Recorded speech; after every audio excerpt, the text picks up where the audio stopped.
Handa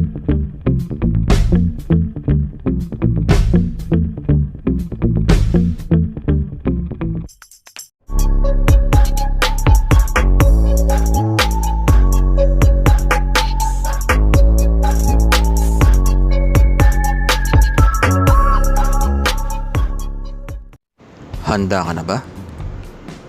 Tara at pag-usapan natin ang bagong Honda Click 160i cc. Isa ka ba sa nag-aabang ng bagong latest patungkol sa Honda Click? Isa ka din ba sa mga umasa na magkakaroon ng Honda Click V3, which is yung may kickstart? Malamang sa malamang maaari itong lumabas sa ibang bansa, pero dito sa Pilipinas hanggang picture pa lang din ang ating pinagbabasihan. Pero ganun pa man, hindi tayo binigo ni Honda dahil hindi lang kickstart ang ibigay niya sa atin, kundi isang makabagong Honda Click na mas pinalakas at may mga additional features na atin namang kagigiliwan. So bago natin simulan, panoorin mo muna to. Here we go! Kesempurnaan terbaru telah hadir. All new Honda Vario 160.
Every day, go bigger, greater, prouder with all new Honda Vario 160.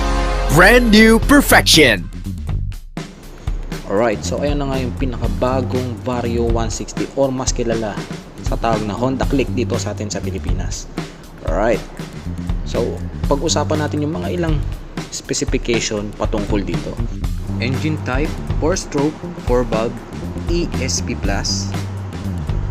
cooling system, liquid cooled, ignition system, PGM-FI, engine displacement 156.9 cc, bore by stroke 60 by 55.5 mm, compression ratio 12:1, maximum power 15.4 horsepower, maximum torque 13.8 Newton meter. Meron din itong new frame type na ESAP na 11.7 kg.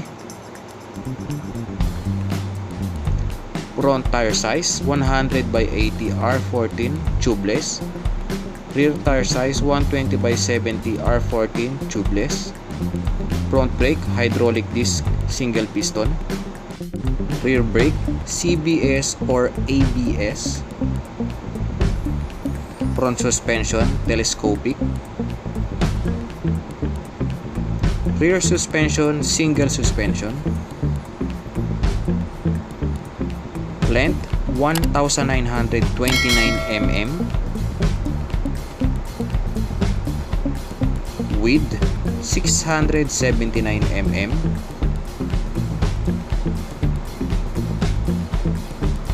height 1088 mm,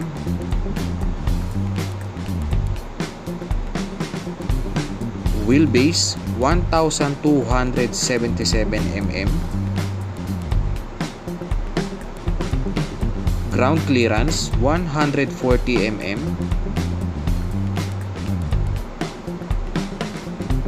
seating height na 778 mm,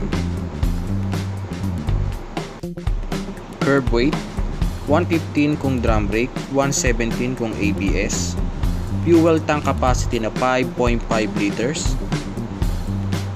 under seat storage na 18.5 liters. Upgrades: smart keyless and anti-theft alarm, fully digital panel gauge, ABS braking system, bigger and wider tires. Then last is yung charging port. Color: matte white for ABS, active black for ABS, matte black for ABS, matte red for CBS, active black for CBS, matte black for CBS.